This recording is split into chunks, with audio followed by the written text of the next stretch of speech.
Merhabalar, ben Doktor Ceyhun Dündar. Bugün sizlere özellikle kış aylarında toplumumuzda oldukça sık görülen bir rahatsızlıktan bahsedeceğiz. Öksürük.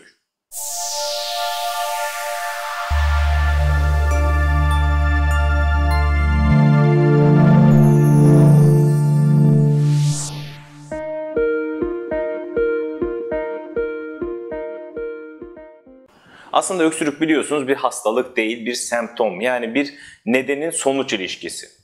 Öksürük vücudumuzun verdiği bir tepki sonucu kasların kasılması ve ani bir patlamayla solunum yolunu kendini tahriş edici maddelerden koruma refleksidir. Kısacası solunum yolunuzda bir tahriş olduğunda veya boğazınızda bir tahriş olduğunda beyninize bir uyarı gider. Bunun sonucunda beyniniz göğüs kaslarınızı, hatta yan karın kaslarınızı kasarak çok yüksek şiddetli bir hava patlaması oluşturur ve biz buna öksürük diyoruz. Tabii öksürük deyince birçok hastalığın sonucu olarak ortaya çıkabilir. Hepimizin bildiği grip, nezleden tutun da reflüye kadar birçok farklı hastalıkta görülebilir. Öksürükle gelen bir hastada, yani benim bir öksürüğüm var ve buna bir çözüm bulmak istiyorum diyen bir hastada öksürük bazı açılardan değerlendirilmelidir.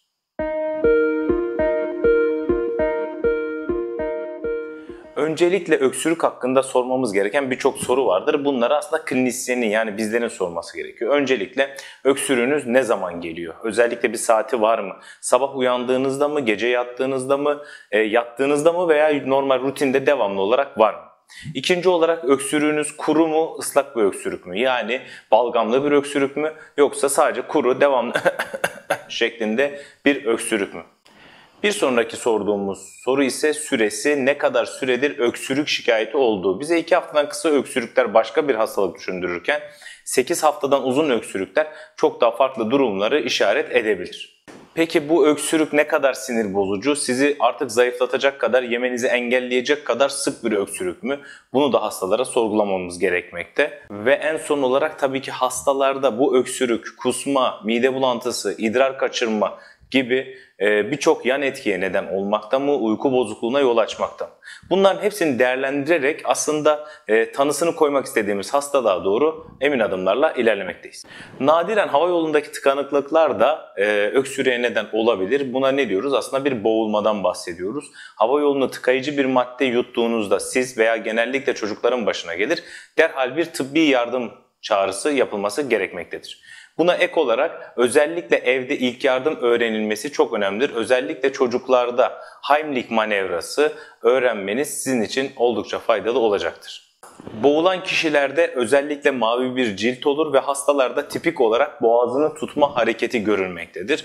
Bu boğazını tutup rengi değişen hastalarda aslında bir boğulma olduğunu anlayabiliriz. Zaten konuşamaz hasta, nefes alıp veremediğinde görürsünüz. Bu hastalara hemen dediğim gibi Heimlich manevrasıyla ilk yardım yapılmalıdır.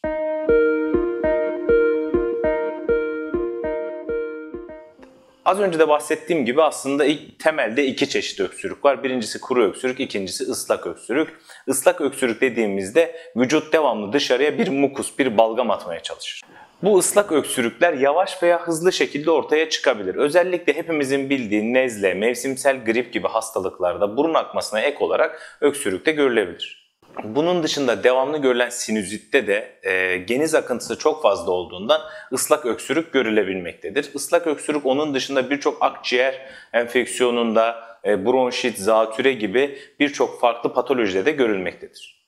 Yine toplumda oldukça sık görülen 2 hastalık, astım ve yaygın sigara kullanımı sonucu oluşan KOA, yani kronik obstrüktif akciğer hastalığında da ıslak öksürük görülebilir. Yine ıslak öksürükler süreç olarak da bize bilgi verebilir. 3 haftadan kısa süren akut ve hızlı gelişen enfektif durumlarda özellikle tedavi alındıktan sonra öksürük tamamen bitebilir veya 8 haftadan uzun süren ıslak öksürüklerde farklı patolojiler düşünebiliriz. Bu durumların hepsini doktorunuzla veya bir sağlık uzmanıyla paylaşmanız sizin için çok faydalıdır. Tabii ki ıslak öksürükte patolojiye göre, yani hastalığa göre bir tedavi uygulanması gerekmektedir. Gripte, nezlede iyi bakım koşulları, vitamin, mineral takviyeleri, hastanın sıcak ortamda dinlenmesi en iyi tedavilerin başındadır. Mesela geldik akut bronşit durumuna. Akut bronşitte hangi bakteriye karşı hastanın bir enfeksiyonu varsa ona etkili antibiyotikle tedavi edilmesi gerekmektedir. Bunun dışında tabi bildiğimiz birçok farklı kronik obstrüktif akciğer hastalığı, astım hastalığı gibi durumlarda daha kronik hastalıklar olduğundan tedaviden çok bu semptomları hafifletici tedaviler uygulanabilir. Özellikle 2 yaşın altındaki çocuklarda ıslak öksürük varsa soğuk buharlı nemlendiriciler fayda verebilir. 2 yaşın altındaki çocuklarda özellikle ilaç tedavisine kendi düşüncenizle başlamamanızı önermekteyiz. Ayrıca bu çocuklarda burun tıkanıklığı vesaire varsa burnunu serumla yani hafif bir tuzlu suyla yıkayabilirsiniz. Bu his olarak çok rahat ettirmese de çocuğu burnunu açma açısından oldukça faydalıdır. 2 yaşından büyük çocuklarda ise yapılan bir çalışmada günde yatmadan önce 1 veya yarım kaşık bal yiyen çocuklarda uyku kalitesinin arttığını ve öksürük şikayetinin azaldığı gözlenmekte. 2 yaşından büyük çocuklarda özellikle öksürük durumlarında yatmadan önce 1 veya yarım ölçek bal yiyenlerde uyku kalitesinin düzeldiği, öksürüğün azaldığı görülmüştür. Buna ek olarak çocukların odasını nemlendirmek oldukça faydalıdır.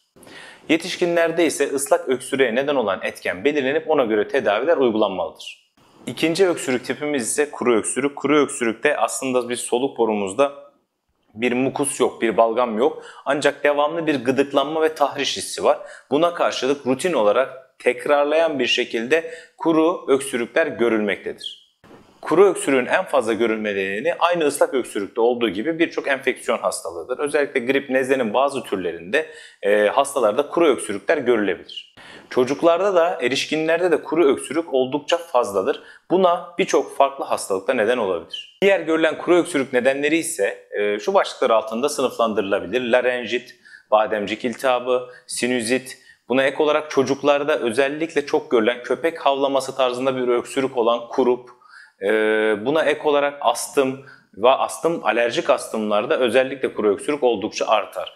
Bir tansiyon ilacı olan ACE inhibitörlerinde de içildiği takdirde öksürük artar. Burada bir parantez açalım. Kısacası yeni bir tansiyon ilacına başladığınızda kuru öksürüğünüz çok şiddetli olur ve atipik bir şekilde sizin hayatınızı etkilemeye başlarsa lütfen hekiminize danışın. Son olarak ise toplumda oldukça sık görülen bir mide rahatsızlığı reflü, gastroözofagel reflü yani mide sıvınızın ağzınıza gelmesi durumunda boğazınızda tahriş oluşacağından birçok hastada kuru öksürük görülmektedir.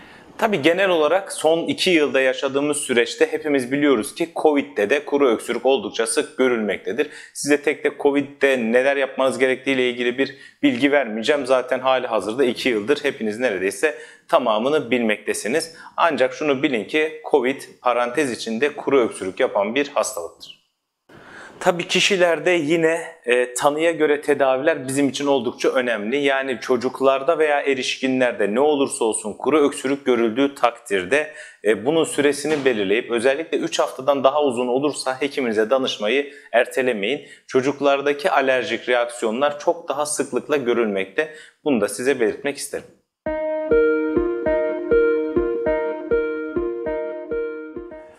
İkinci olarak tedavilerden bahsedersek hekiminize başvurduğunuzda çoğunlukla dekonjestan tedaviler size önerilmektedir.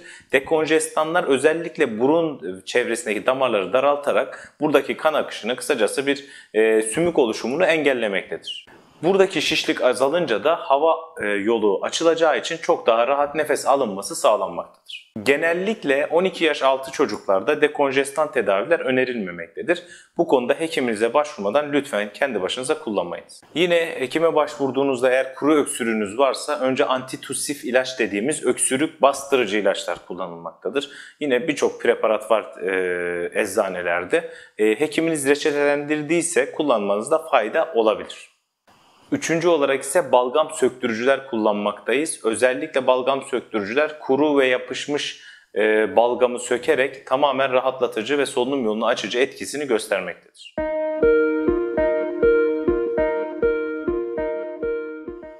Onun dışında evde biz hangi tedavileri yapabiliriz, nasıl olsun öksürük yolumuzu rahatlatabiliriz diye düşünenler için öncelikle naneli, mentollü damlalar bulunmaktadır. Bu damlaları sıcak suya damlatıp hafif hafif soluduğumuzda öksürük yolunda, solunum yolunda yumuşamaya neden olur ve bu yumuşama sonucunda birçok hastanın öksürüğü hafifler. Birçok çocukta alerji çıkmasından sonra tabii ki her evde neredeyse artık nemlendirici cihazlar bulunmakta ve bu nemlendirici cihazlar sayesinde evin havası doğal olarak nemlendirilmekte. Soğuk bir nemlendirme ile solunum yolları daha düz, daha balgamsız, daha mukussuz bir ortama çevrilir ve çok daha rahat ettirilebilir. Bu nedenle özellikle alerjik çocuğu olan bireylerde veya atipik bir şekilde kuru öksürüğü olanlarda odayı nemlendirmek, çevreyi nemlendirmek oldukça faydalı bir işlem olacaktır. Gel gelelim bir sonraki kısma, tahriş edici maddelerden kaçınma. Bu herkeste farklı bir etken olabilir. Örneğin hayvan kılları, örneğin parfümler, örneğin sigara gibi tahriş edici maddeleri çok uzun süre soluyan kişilerde buna bağlı olarak reaksiyonlar gelişebilir. Ta onlarca yıldır annelerimizden, dedelerimizden, atalarımızdan kalmış bir tedavi. Ne nane limon veya bal. Evet, gerçekten balla ilgili yapılan çalışmalarda balın bir anti-inflamatuar olduğu, yani enflamasyonu engellediği ve bunun sonucunda aslında öksürük yolunu ve balgam yolunu rahatlattığı bulunmuştur. Buna ek olarak zaten içtiğimiz sıcak ürünler de, nane, mentol aroması gibi şeyler de boğazımızın tahrişini azaltacak ve daha rahat etmemizi sağlayacaktır.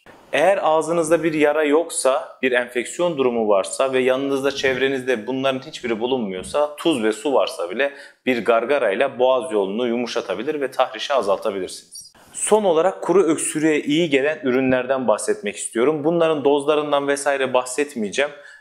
Çünkü herkesin kilosuna göre farklı dozlarda kullanılabilir ama kararında kullanılması faydalıdır. Öncelikle öksürük için kekik oldukça faydalı bir üründür. Buna ek olarak zerdeçal, her türlü anti-enflamatuar durumda kullandığımız zerdeçal ve zencefil özellikle yine öksürük için oldukça faydalıdır. Yine anti-enflamatuar özelliği nedeniyle sarımsak, hatmi kökü ve nane kuru öksürükte kullanılabilir ve hastalara fayda sağlayabilir.